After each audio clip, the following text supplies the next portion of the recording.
Welcome to Biz Dev Live. My name is Cameron Toth. I am excited to bring you the amazing Braden Daniels today.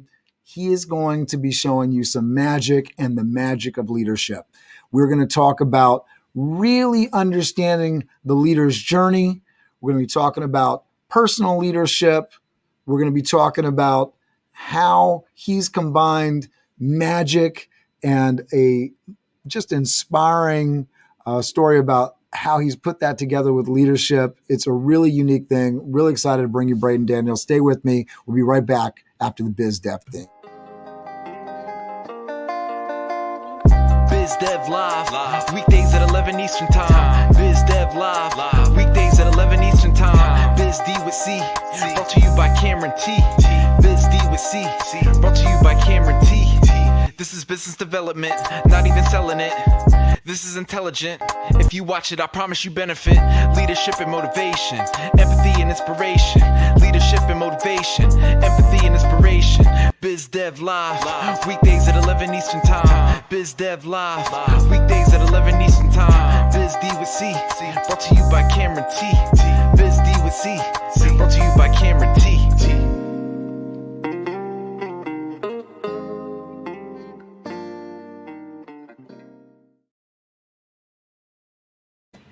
All right, I'm going to read Braden Daniels' bio here. I'm going to put him front screen here so you guys can check him out. Braden Daniels has over 20 years of experience in business leadership, training, and coaching. Braden's clients include global brands such as General Mills, Lowe's, Live Nation, Petco, and Petsmart. Braden's unique Lead Like a Magician programs include the 5 elements of personal leadership, the magical powers of team leadership, and the magical journey of leadership. Braden engages, empowers, and transforms leaders across industries through his thought-provoking keynotes, mentorship program, and workshops. You can reach him and check him out at leadlikeamagician.com. Welcome to the show, Mr. Braden Daniels. Welcome, BizDev Live. Cameron, thanks for having me. I have an urgent message for your viewers. You've been lied to. They say it takes money to make money, and nothing could be further from the truth. You see, it takes much more than money to make money. It takes perseverance, hard work, creativity, communication, and self-discipline to turn those dollars into profits. Yes, yes, yes. And there is a businessman, if I do say so, that is Mr. Benjamin Franklin. And he was an entrepreneur, businessman, and he said an investment in knowledge pays the best interest. And so I'm so happy to be here with you today. You're awesome, always. I'm really excited to have you in the show. And I met you through the Master Connection series. You're awesome on there. We appreciate your participation in that show. And I really love the community that we have there, and really gotten a lot of great guests through Steve Spiro, our mutual connection, who's brought us together, and love all the commentary that we got going on LinkedIn. For folks, if you're watching, make sure you're sharing this with your live network. Make sure you hit that subscribe button, but more importantly, make sure you get down in the comments, ask questions. We really want to engage with you, and I know that if you have a specific question, you're looking to think or do something with your business, and you ask that question, not only are you going to be able to help yourself, but you're going to help somebody else by asking that question. So please do that. Braden, please tell everybody what kind of services you are offering right now to people, just so they have an idea of what to reach out to you for and how you make your money. And then I'd love to get into your life story right after that. Let's go. I help business leaders, whether they're entrepreneurs or they're leaders inside corporations. I help them, or they're solopreneurs, which is a whole new kind of topic and fascination of mine. But I help them harness the power of the magician archetype to transform themselves, their leadership, and their lives. So I work and mentor people on that very thing. And there's 2 ways you can work with me. One is if you have a special project you're working on at your work or your business, or you want to go in a new direction, something's happened, something's changed. Oh, imagine that, right, Cameron? Change in the corporate business environment. Change is happening all the time. And so there's a specific thing you want to tackle, I can help you with that. And if you just want to get better at leadership, maybe you're just hiring a team for the first time. You're having so much growth in your business, right? I can see coming out of, COVID, there's going to be a lot of businesses that have to really grow really quickly. And that means they have to lead really quickly. And so I help people with that skill set. And I can do things where I can come in and work with your team, or I can work with you individually on the different elements of leadership. Yeah, for the chaos that the pandemic has caused, there's going to be a lot of growth, rebuilding, a lot of steps to get businesses either back in place, or for those folks that because of circumstances are now booming, bringing their businesses in. So I'm excited for you as you're helping folks out and really getting them into and beyond that journey, right? Talk to us about, because it is really a unique thing. I know you're the only person that I've ever seen that's really combined magic and leadership. So I'd love to hear your life story, how you got into magic, because I know that's been a lifelong passion of yours, and then how eventually you combine that with leadership and leadership coaching and services. Yeah, for me, I got a magic set when I was very young. And like a lot of magicians, they get this magic set, and then all of a sudden they become, magic or interest in hobbies of being a magician as a hobby. For me, I got it, and it was sort of like a kit of disillusionment. You get the kit open, and I was of that age where, wonder and fascination and what magicians do and still do and did was very wondrous and very amazing to me. So when I got this box filled with some like silks and some like rope and some tape, I was a bit disillusioned, and all these wondrous doors started shutting on my little mind. And I want you to think about that when you get someone a magic kit. And now, Cameron, of course, with BizDev Live, I can imagine initiating little youngsters into business with a little BizDev Live, kit. Wouldn't that be a great thing? I think that would be awesome. But that's how it started for me, was that initiation, and that all these doors started shutting for me, and really quickly when I opened the box. But there was this little booklet on card magic, and I opened that book up, and a whole world opened to me in two ways. One, card magic was to me phenomenal, but also the magical aspect of reading. And that's where I really got interested. And I think a lot of kids these days, if you can get a child into reading something that they like versus what they have to read for school that feels a bit forced, I think that's always a good thing. So for me, that was the case. I learned to love reading and love starting to consume knowledge. And then what I realized through that little booklet, that magic was a skill. And that stuck with me to this day, and I still develop those skills.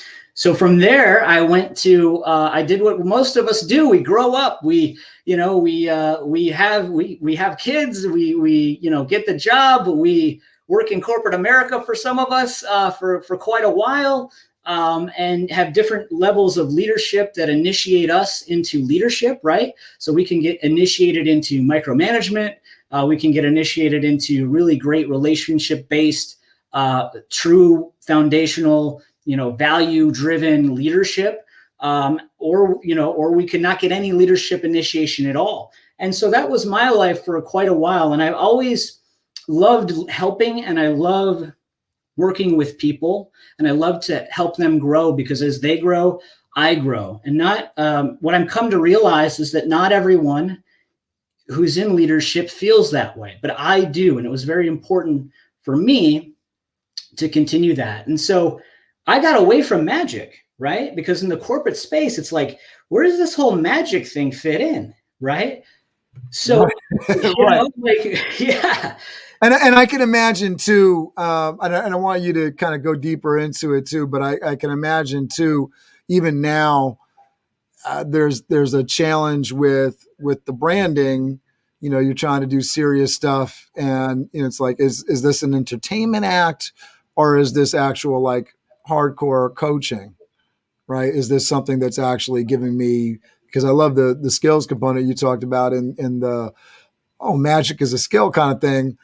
is this something that's bringing skills to my organization? Is this a meaningful investment, or is this, where am I expensing this? Am I expensing this in the entertainment budget or in the development, learning budget, that kind of thing? I love it. Go ahead, keep going. Yeah, that's a great question. And really one challenge that a lot of speakers and a lot of people in the entertainment industry and the corporate world kind of fall into. And so for me, it's absolutely it's an investment in learning, motivation, development. I do a lot of speaking and I do a lot of workshops. And for me, the magic now has become a metaphor, right? So when we take a dollar bill and transform it from a dollar to $100 bill, for example, your takeaway isn't how do I do that? Literally, your takeaway should be, wow, how do I do that actually in my business? How can I take the metaphor, the analogy of magic, just like anything that we would use, right? Magic as a device is just like storytelling in many ways, right? So how do I learn from that piece of magic, that piece of art that was done, and what is the takeaway metaphorically that I can provide into the business? And so for me, it's been very important to differentiate myself from the speaking world, to have a little bit of magic as the devices that I use to help tell these stories and impact business leaders versus just entertaining them.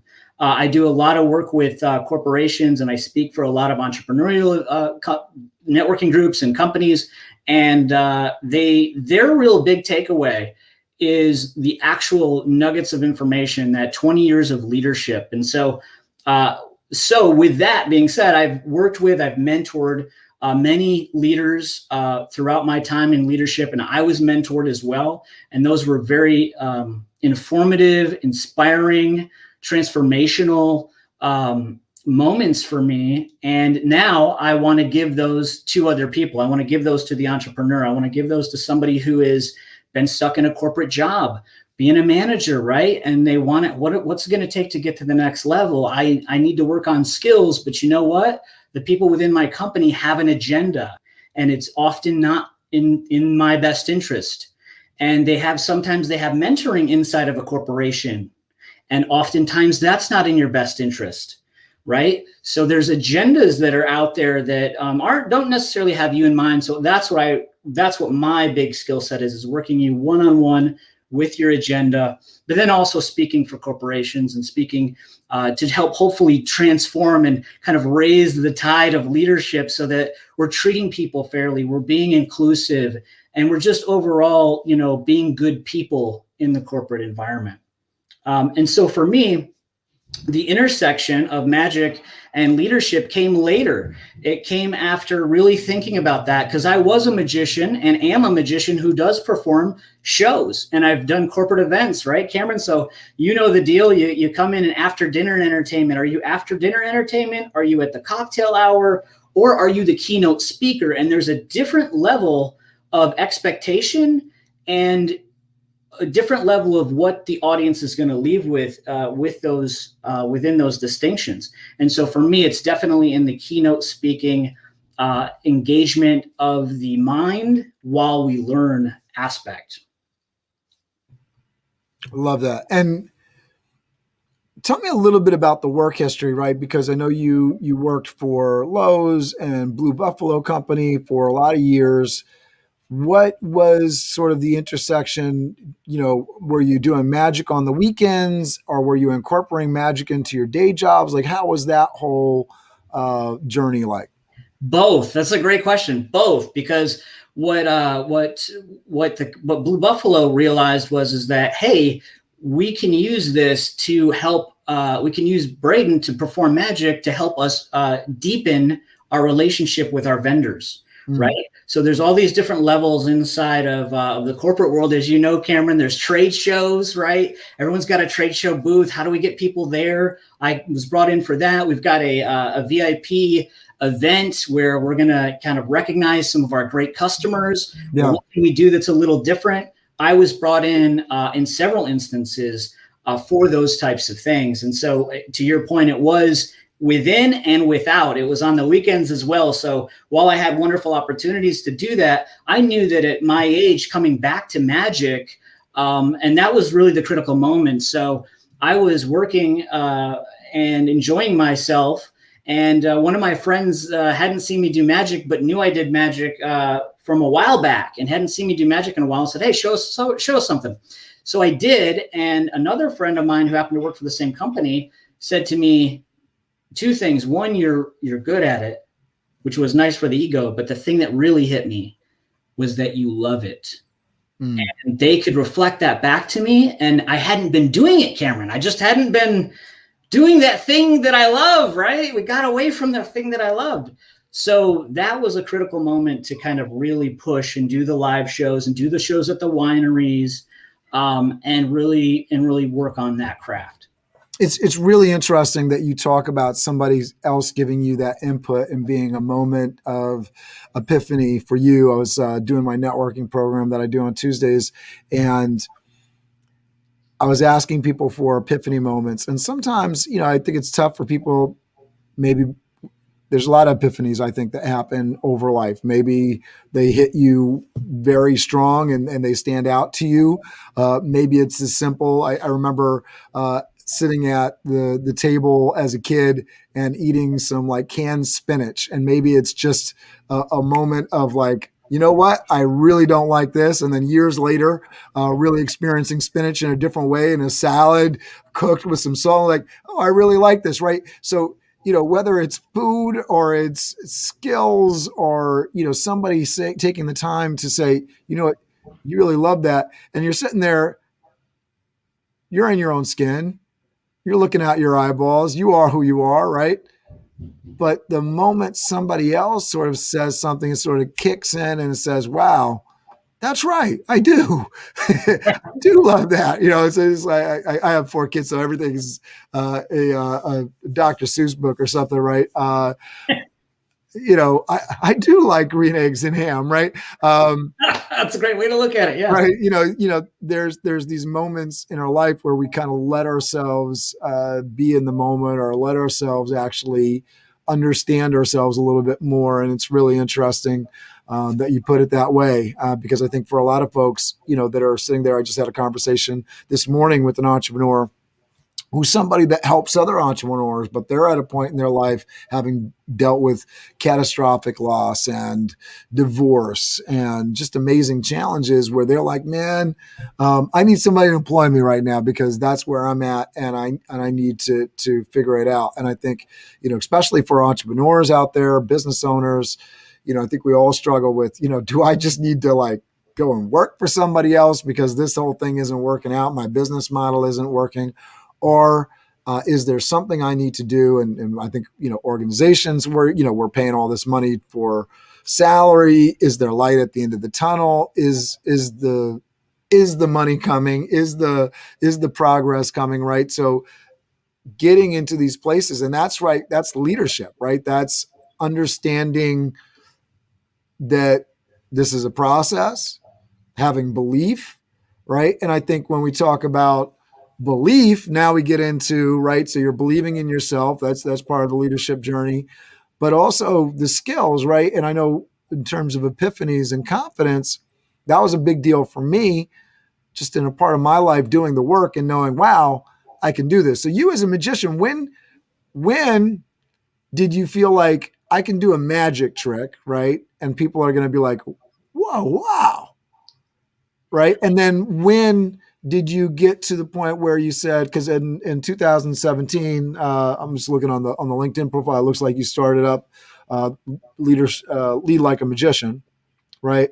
When did you say, man, I can go out on my own and I can make this a business? Well, that's a great question. And it was really right after that moment of somebody reflecting back to me and providing me that feedback that you were just talking about leadership. And that was a feedback loop that I hadn't been getting. Part of the reason why I hadn't been getting that feedback loop is I wasn't doing it. So there wasn't anyone to say, hey, you're good at it. I mean, we all deal with negative self-talk, and we all have, those kinds of things going on. And especially being away from magic for so long. So it was right about that 2017 time, especially being away from magic for so long. There was a lot of performance anxiety. There was a lot of nerves, right? Like, is this going to is this going to kind of stink, right? What am I doing? What is this guy doing? He's, into his 30s. What is he doing magic? Like, are you supposed to grow out of that, right? Like, that's my big joke in my magic shows is, I got a magic kit as a kid and I still have it, right? And I still play with it. So, but I think there's a lesson there for business leaders. There's a lesson to think about wonder and think about creativity and think about feedback loops. And so when I work with people, it is all about giving them. Now I'm in the position to do what somebody so kindly did for me with their generosity to feed back some positive encouragement back to me, which then led me down this path. And now that's what I get to do when I mentor leaders. And so if you're someone out there right now who is leading or is stuck, or as Cameron just outlined, you can be in any one of these positions, life situations, work situations, just confused, kind of complacent. You don't have these good feedback loops or these people in your corner that will help believe in you. You feel like you're surrounded by people who have other agendas and you're just not getting any traction. That's what I can do for you. I can help you with your leadership. I listen to you and I become a partner in your success. And that's really critical. So Katrina is getting in here. Thanks so much, Katrina, for asking this question. Because again, when you guys ask questions on this show, especially live in the moment like this, we get to answer them. And then if you have a specific question, I know that answer is going to help somebody else, right? So if I want to be a better leader, I think I should be specific about a characteristic skill I want to develop or improve. If I'm going to pick something specific, what should drive that? How do I choose? Emotion. So I think emotion is a good kind of measuring stick. When we're in work situations and we don't feel, like something went the way it needed to go, I think that's a good starting point, is to figure out, how can I achieve this result? Skill for skill's sake is always good, but if you have a goal that you're shooting for that you're trying to accomplish, and that might tell you what skill set that you're going to need. For example, I do a lot of speaking now. So one of the skill sets that I know that I need to get better at, because I just did it, was use the word right? So I have been working on trying not to put ums and ahs in there. And there's this little minor skill, but it takes a lot of focused discipline. But I will tell you, if I didn't have the goal of being a speaker, quite frankly, Cameron and Katrina, I wouldn't be working on it, right? Yeah, and the same for me. I mean, I started this journey really taking YouTube seriously, starting the show. And so last year, I was like, I gotta spend a little bit more time on this speaking thing. I want to be known for the show. I want people to tune in. I want people to feel like they have a great experience. So I went and joined Toastmasters. And I think that's a great idea for anybody that's looking to improve their speaking skill in a very easy, accessible, low-cost kind of way. And then there's other organizations that you can get involved with, national speaker organizations, so that you can actually become a professional speaker and sell your services and be in that circle around people where you've got people that are in that business model. And those are great ways to improve that skill. Christina, if you want to do a little bit of a follow-up, if you're trying to choose between, a couple of different things that you like, that you're really passionate about, do send us that question. We would love to answer that and provide whatever input we can on it. I'm going to continue on here. Let us know in the comments if you got something further you want to follow up on that. Hopefully that was a helpful answer to that question. Talk to me about personal leadership, right? So you have this takeaway here, the importance of personal leadership. What do you mean by personal leadership, and why is that important? So the first person that you lead is you. Like when you get out of bed in the morning, it's you. It's kind of all you, right? That's the moment where you're leading yourself. So I get this a lot from leaders in very high positions of authority who are in fact in leadership roles.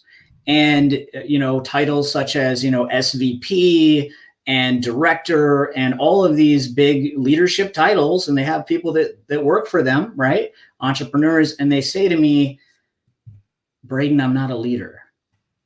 And that is such a fallacy. We're all leaders, regardless of what you're doing, you lead yourself. So that's where the personal development aspect comes in. So this kind of goes into Katrina's question too of, when you look at your personal development and you can have someone reflect back. So if you're still seeking for that specific characteristic or trait or skill, consider asking people close to you and people who aren't as close to you, kind of know you in the periphery. What would they say? And a lot of people will be nice, but try to get some outside feedback. That's what helped me. When it was mirrored back to me, what the positive, you can also get mirrored back, the opportunity.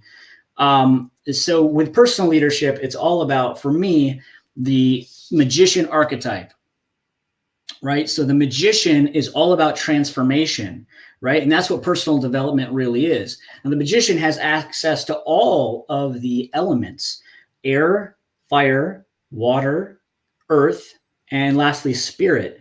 And those translate to this. Air is communication. How well do you communicate?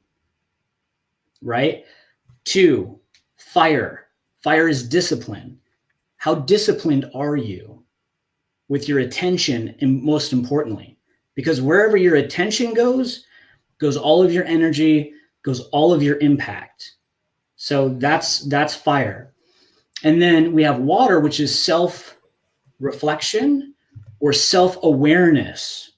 So back to Katrina's question, it could be something to the effect of, how can I get more self-awareness? And one way you can is you can have other people kind of comment on your awareness. What are the things that you're not seeing that you can be doing? And then the fourth, which I think is really missing in leadership, is mentorship. I think there's a lot of leaders that are really lacking in this skill set. And if we had more leaders who were mentors, because I really do think all leaders should be mentors. So if you're a leader out here right now listening to us, go mentor somebody. I think that's a really big skill set, because that initiates better leaders. And then you also learn from who you're initiating into leadership. And the last is your spirit, which really for leadership is your executive presence, right? It's your leadership presence. So how well you communicate, whether you're good at it or really bad at it, and there's different levels, right? There's what we're doing now, which is speaking.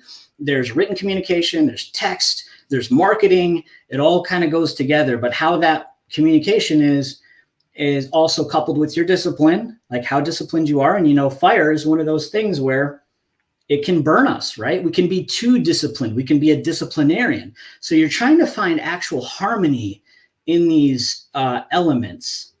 But fire can warm us, right? Fire cooks our food, right? So there's really good things about fire. And water, water can support us. It can breathe, we can drink in the water and get that much needed element that we need to live. I mean, we need water to live, right? It can also drown us and overwhelm us. So we don't want to get stuck in too much self-awareness to where we have like self-pity and negative self-talk and all that kind of stuff. So we got to kind of find balance in each of these elements. And earth is a supportive element. I mean, Cameron, without the earth, we wouldn't be here. Doesn't matter if you're in NYC and I'm in Dallas, Texas. If we didn't have this earth to stand on, we wouldn't be talking right now. And so that's the supportive nature of leadership. And so those are the elements of leadership. And I really think if you can really get better at all of those, then you can really be a great leader. Yeah. And Katrina says, wherever your attention goes is your impact. I think I paraphrased that, but so good. I think that idea of where you put your attention is a really, really, really big deal. Calendaring, right? Personal leadership, when you talk about how you guide yourself, right? How you actually make your decisions, where you put your time, that is a big, big deal because people see it too, right? It's evident in your personal brand as you're showing up. People see what you're focused on. I think it's one of those things for speaking, you can tell somebody's not really self-aware when they're talking negatively about themselves. It's not about that there isn't some negative things to talk about with you, but in terms of when you're communicating with me, unless that is leading into a story where it's going to uplift you and us both, right? Why are we talking about that? Why are we having that negative talk? Is it helpful? Is it productive? Is it positive? Is it taking us to somewhere else? Or are we just having a conversation about that because that's what you're thinking about, right? It's just train of thought, that kind of thing. And so leading people, right? Mentoring people. I love that you were saying all leaders should be mentors, because it's the idea of you learn more when you teach, right? And so when we put ourselves in that position, we're actually doing the personal leadership, right? We're leading ourselves. We're teaching ourselves to communicate better, lead better. I love it. Talk to me about understanding the leader's journey. What do you want people to understand about that? So the leader's journey is simply this idea that there's a path, right? So most leaders and entrepreneurs and solopreneurs are kind of somewhere, right? So when you used to go to the mall, right, there was a sign that said, "You are here," and you could find that. And with leadership, there really isn't a "you are here" map, but I have one. And so the first part of it is reflect upon your initiation into leadership. You know, who got you into wanting to help and lead other people? And that initiation point then opened up this whole new world, right? Just like the magic opened up a whole new world, we have this opening up to us as a new leader. Now we're very, what I would say, impressionable, because we're newly planted, and any blow of the wind either way can change the course of how we grow the rest of our lives. And so that second level is really the neophyte stage, that newly planted stage, where you're very impressionable, and many of us look up to who's leading us, and we start to pull traits from them. And that can be very valuable to us, but it can also be very hurtful to us, because we can then adopt micromanagement techniques. We can see fear-based leadership in our lives and think that that's how command and control is the only way to go. So that's that first stage. And as you hear this, think about what stage you might be on. And the second stage would be the experimenter stage, right? So now you've gotten into, all right, I kind of think I understand this, right? Like Mickey Mouse in Fantasia, where he thinks he can control the broomsticks bringing the water. But sadly, he cannot, because he hasn't been fully initiated into the magical arts. So it goes awry for him. And that's how leaders can be sometimes. I see that play out time and time again in corporations. But you're experimenting. What you're trying to figure out, and Cameron, you know this, you're trying to figure out what is real and what's just a theory. I mean, in business, that's a big deal. You know firsthand that you can look up all the different tactics on how to grow social, why social is important, but you're still trying to figure out, like, okay, is this pie in the sky? What's the reality? So there's really the theorist. Yeah. So the experimenter is actually, really in conflict with the theorist. And until you balance that out, you can't get to the next level. And the neophyte was in conflict with the fool, because it's the difference between what you know and what you don't know, right? In that neophyte stage. But when you're experimenting, you're combining, you're widening your experience. And then once you figure out where that is and where it aligns with you and your center, then you go into the visionary stage, right? And I really mean visionary in the business sense of the word. We're talking that Steve Jobs, that Elon Musk, that Richard Branson kind of arc back into themselves. Because they all went through these stages. And that's what I would study, is I'd study these leaders and come up with, what are the archetypes? What's the path that they're on that I can take people through and that people can understand it. So going into that visionary stage. Now, in visionary, you have to be, there's an extreme level of visionary, and there's a diplomatic level of visionary. And we see this played out. And the visionary is fighting against the zealot, right? The zealot is like the extreme visionary. And if the zealot kind of graduates to the next level, they become an iconoclast, where they get to everywhere that they want to go by tearing everything down.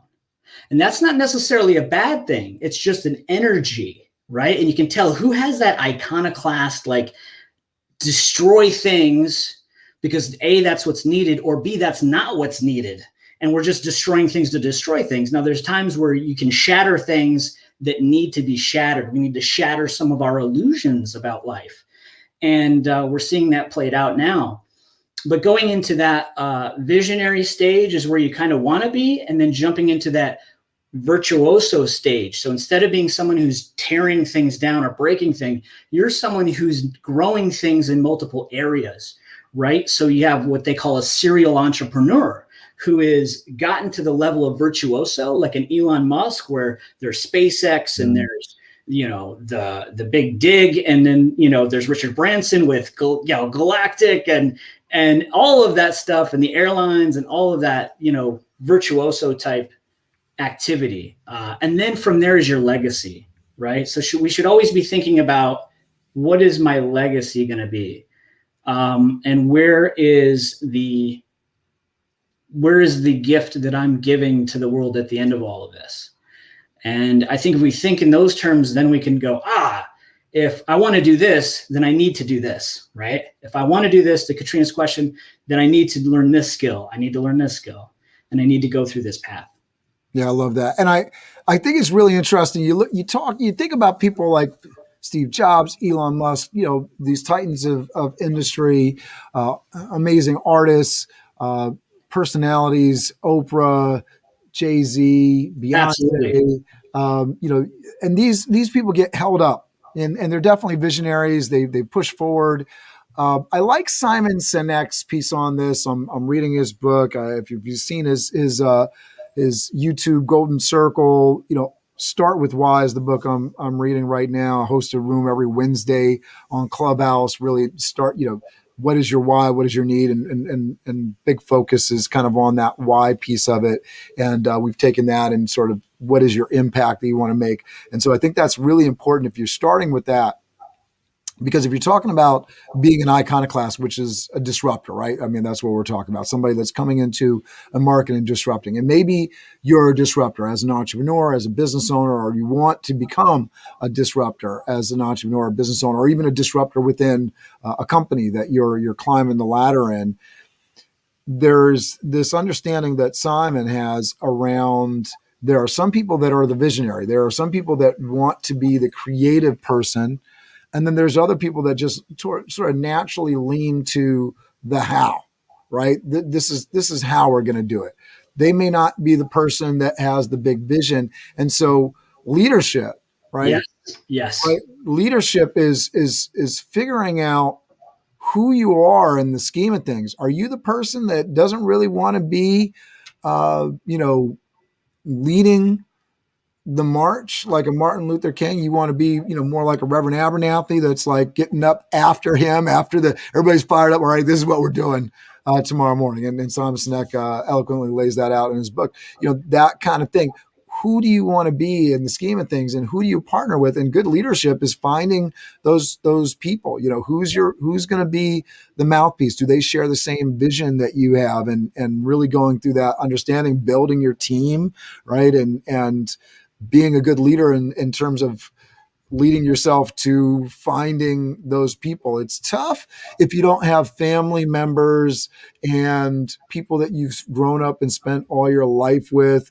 Maybe you're an only child. Maybe you're somebody that just really hasn't had the access to resources. So it can be tough. So how do you put yourself in a position where you're meeting people, really engaging with people, partnering with people in other ways? Maybe it's an association. Maybe you join Toastmasters. Maybe you join a professional industry association. Maybe you join a networking group, but you get in and partner with people and start to learn those things. You're inside of an organization, partnerships, colleagues. Who are you eating with? Who shares those similar ideologic pieces? Are you on the same page with somebody? And that's can be your great partnership that creates your Steve Jobs Wozniak relationship on whatever scale it is, right? You know, whether it's a local accounting office or tech group or coaching business, right? I think it's really it impacts me that way. It's like, what approach do you want to take to it, and how do you build your team out, understanding where you fit in, and in that in that leader's journey, right? Where am I? What cloth is cut for me? Where do I want to be? Does that make sense? It does, totally. And yeah, it's all about putting the pieces together, and not just the pieces for today, but the pieces for who you're bringing in for later on, right? And so you want to make sure that your agendas for the most part are aligned, even in the future, if possible, and be open to, the magic of things happening, right? The magic of, that new hire going, wow, I really like, I've done this for a year and I really like this, but man, we're starting this new thing. And I really got I just have a passion for that. And I didn't realize it. And I didn't realize that it would even be an opportunity. And then you say, okay, let's kind of cross-pollinate and develop them down that path. But you're making sure that the access mundi, which is what matters to you as the business leader, you also have to recognize that in other people. You have to recognize that other people are kind of on their own path, and you want to get them into the organization and still honor the path that they're on as best as you can, so that you're really getting the synergy from that relationship. But a lot of folks aren't even at that level yet. So I love the book on Simon Sinek and his Start With Why, because it is about understanding the why, but a lot of people are just they don't even know how to talk to people. That's one of the things that happens a lot of times in business, is they just don't know how to have a meeting. They don't know how to give a performance review.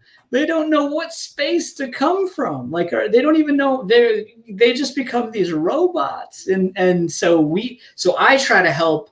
I help two people. I help the people who are in that position, who have recognized it and need help, but I also help the people who see that in other leaders and try to kind of navigate the boss that just isn't doing the meeting right, and just the lack of communication that happens a lot.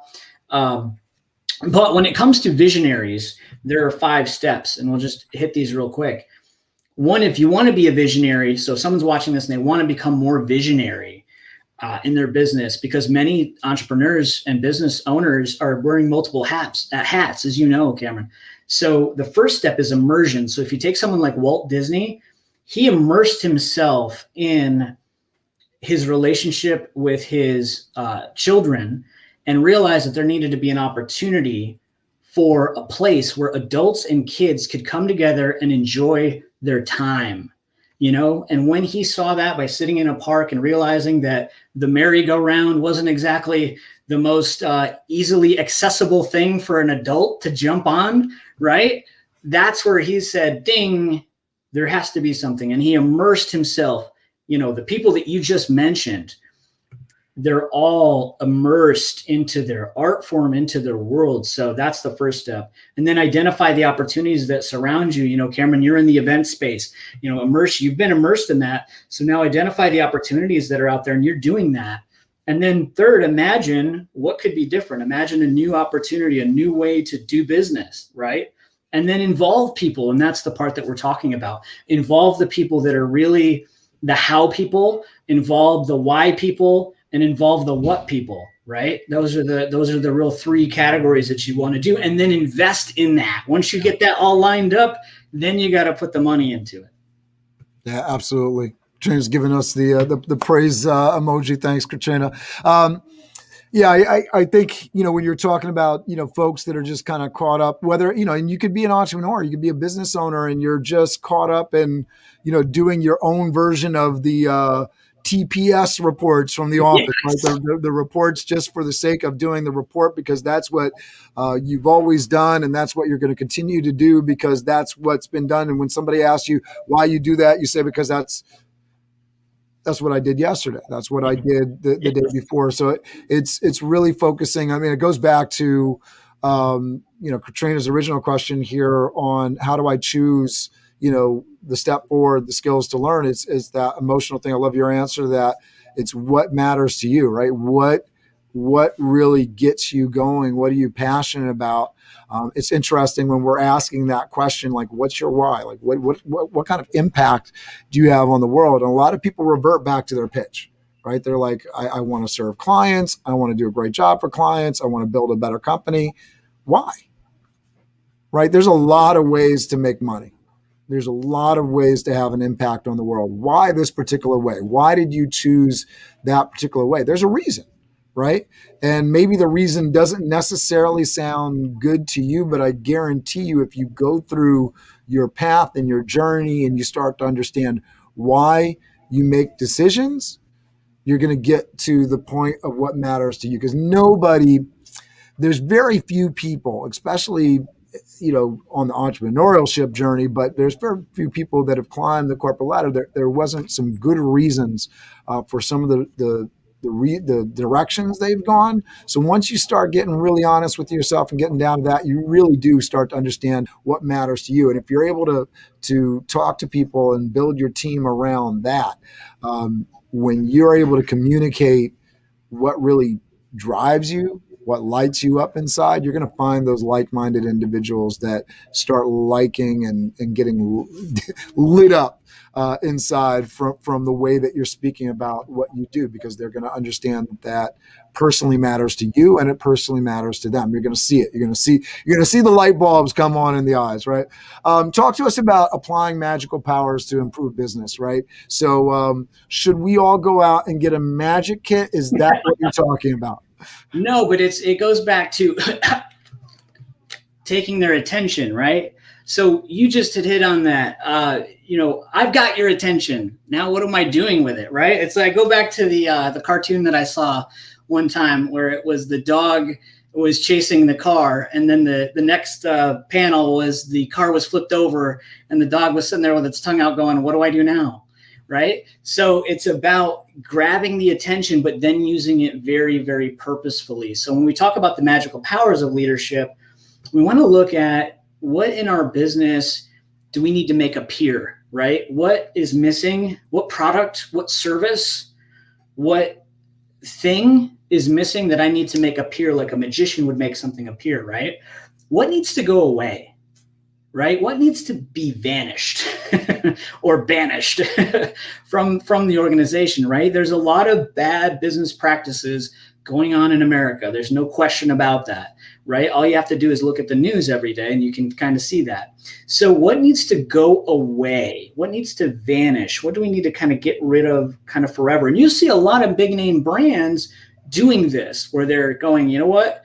This doesn't serve us anymore.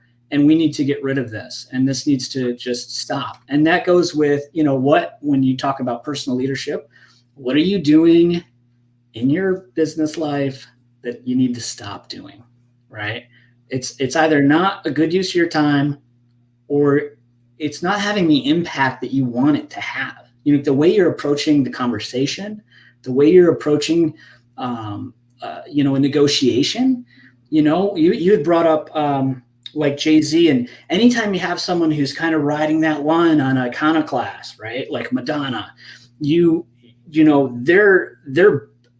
going that direction, but there's also this balance of diplomacy in there. So understanding, do I need to kind of pull back and not be so hard-headed here, right? Do I need to not be so, it's either this or it's nothing. Think about those things, and that maybe that action, that way you show up for those things needs to disappear for the moment or for that particular meeting. What do you need to restore? What do you need to bring back that's been lost? That's what happened to me. I was able to bring back something that had been lost, not through my own efforts to start with. It was through my friends. So people who said, hey, do that thing you used to do. And oh, by the way, you love it. What do you need to bring back from your culture of your company? What should you bring back? I mean, look at Apple. Guess what they did? They brought Steve Jobs back. They said, let me use the powers of the magician and bring some restoration to this and bring back so we can get level set again. And that's a real important power of the magician. And for anybody that's new to that story, that's coming out because you're saying maybe you know that Steve Jobs has passed away. What Braden is talking about is the fact that the business was started by Steve Jobs and Wozniak. They kind of moved on as a board. They said, this guy's crazy. We're going to get rid of him. Steve Jobs is always a controversial figure, even within his own company, the way he drove people. He was focus, right? Going back to this word focus, focus is such a big deal. I think it's particularly important for magic because I know so much of what you do is work focused on the illusion, right, of the skill set of creating, right? So that takes amazing focus. But then it's an understanding of focus, right? Because if the audience isn't looking the right direction, if they're not where you want them, the trick doesn't work. So you're not only understanding your own focus, but understanding other people's focus. So the board, the company was struggling. They said, we gotta, we need what was here before. We lost something when we lost this transition. They recognized it and they brought Steve Jobs back in the company. And then what an amazing position of leverage for him. So for folks that are on that personal journey, stick to your guns, right? Because at the end of the day, it's likely to pay off big. Yeah, and he's a great example of someone who rode that iconoclast virtuoso line. And, when it comes to Steve Jobs, it was all about bringing back and what you had just said, which is the magic of it, right? So in business, the same thing with a piece of magic. If they're not looking where I need them to look, then that information doesn't register. And so in business, if you want them to understand your service or understand how to do business with you, but you're not providing them the information in the order in which it should be consumed, and they're not paying attention, then it's going to get kind of lost. But one of the other aspects too is to bring back, transformation to the organization. What do you need to change? And transformation is a very powerful thing. Because some companies have just completely transformed. One of my many mentors, Jonas Kane, relayed a story to me about Nintendo. And Nintendo was actually a playing card company before it was a video game company. And that they went through a transformation in a way to become a video game company from a playing card company, but they knew who they were. They had that, access mundi, that sense of self where they knew, okay, we're a gaming company. How do we can't compete with the card playing companies, but how do we be a gaming company? Because that's the heart of who we are. And then Nintendo was born and went off. And so the last real point that I'll make here is that leadership development, what I do is I help people find their blind spots. For example, these glasses, you might think that I need them to see. I don't. There's actually no lenses in there. We make assumptions every day, right? We make assumptions that there's anything in the cup. There isn't. We make assumptions that there is a cup. It's not a cup. There's nothing in the cup. It's not a cup. We need to, as business owners and leaders, let go of our illusions and our assumptions. I love that so much. You had me completely fooled with the cup. I was like, whoa. Awesome. I think that's such a big deal, right? We do get caught up, right? I see it and I hear it all the time. We get caught up thinking that something is something when it's actually not a roadblock, right? It's not a barrier. There are so many things, we know that we have time and limited time at that. What would happen if you decided to focus, start, and keep going? What happens when you start making the decisions that you can make? Stop worrying about the decisions that you can't, right? I think that's such a big, big, big deal. What are you focused on? Are you focused on the right things? Sometimes outside input helps, but also introspection, journaling. I don't mean to get super spiritual here. You mentioned being spiritual before, but getting in touch with your own spirit and being a personal leader and being that person that's seeking feedback from yourself, getting into that and really understanding your own brain, documenting what you're focusing on.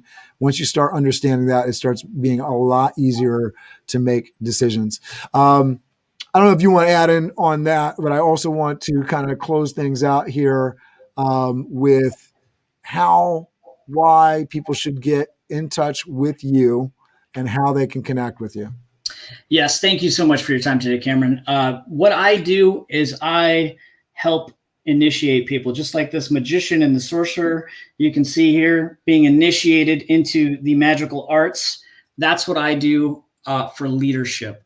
And so you can work with me by reaching out to me at leadlikeamagician.com or connecting with me on LinkedIn, and really let's engage. Let's find a time to connect. And then also YouTube, if you can put in Braden Daniels on YouTube, you're going to see some of the Lead Like a Magician stuff there. Follow me there, but connect with me because I can help you with your leadership and be a partner in your success, just like the magician helping the guide there, being the guide. That's awesome. Closing out here for us, Braden, what are just a couple of things that you would recommend to an entrepreneur, a business owner that's getting started, right? They're just setting out. What's a book they should read? Who's a person? Maybe it's yourself, maybe it's somebody else. What's a conversation that they should have as they're starting their journey? Well, I think there are many books, and you've mentioned one before, which is the E-Myth and the E-Myth Revisited. Mm-hmm. Those are really good books for the business aspect of it. I would honestly say anything by Seth Godin. Tribes would be a good starting point. It's a short book. Some of the references in it are a bit dated, but it's the point that there's a tribe that's waiting for you to lead them. And understanding what that tribe is, but anything by Seth Godin on marketing and how to position yourself would be really important and influential. And then I have lots of book recommendations. I'm big on the archetypes, and so there's some work that Carol Pearson does on the archetypes, The Hero Within. And if you're looking in the business aspect, you want to get The Hero and the Outlaw by Carol S. Pearson, because she breaks down the archetypes behind some of your favorite brands. And to understand that each of these brands, for example, Jeep is an explorer brand. And so the people who are seeking Jeeps and Jeep type products, and once they understand what their archetype is, they can better serve their customer. And they can better market to that customer. So being exposed to all of the archetypes to kind of go, where am I on this spectrum? Am I explorer? Am I sage? Is my archetype for my business magician? Is it caregiver, right? Like if I'm Dove, the soap brand, I'm a caregiver type of archetype. So all of my messaging and my marketing will be associated down that path. Right. So that's a great book, The Hero and the Outlaw. If you're reading that book, you're bypassing a lot of the bestsellers list and whatever's current at the moment. You're going back to the 90s where some really great work was done. And so I encourage you to pick that book up. I've got one more question here that we can fit this in. Darrell says, should a leader also be a leader servant, meaning being able to not only lead, but also be able to take leadership from the followers? Yes. Short answer to that is absolutely, because you need to listen to your team. And I'm seeing one of the takeaways here, Darrell, is if you're going to go into a meeting where you are in a virtual meeting with your team, you need to be thinking about how can you structure that time to be listening to them. My style is always to do a round robin with a very loose expectation. The only expectation is we'll have an order, but I want to hear from everybody, and I want to hear no matter what, good, bad, or ugly. And the people that have been on those calls with me know that I will entertain some comments that are just how people feel, and that's okay. And so I would say absolutely be a servant, but tactically start your meetings or start putting meetings on the calendar where you're just listening to them, because it'll help you so much. And I'll share some personal with this. I attend meetings in leadership with the organization that I'm a part of. Director of those meetings, he sets those meetings up, and they're basically communication from that leader to everybody else. The challenge with that is, what's the reason for me to show up? If you're just using that as a communication vehicle, what would happen if you flip that on the head? You send the communication out beforehand, and then the whole meeting is people in that meeting commenting on their piece that they're going to do.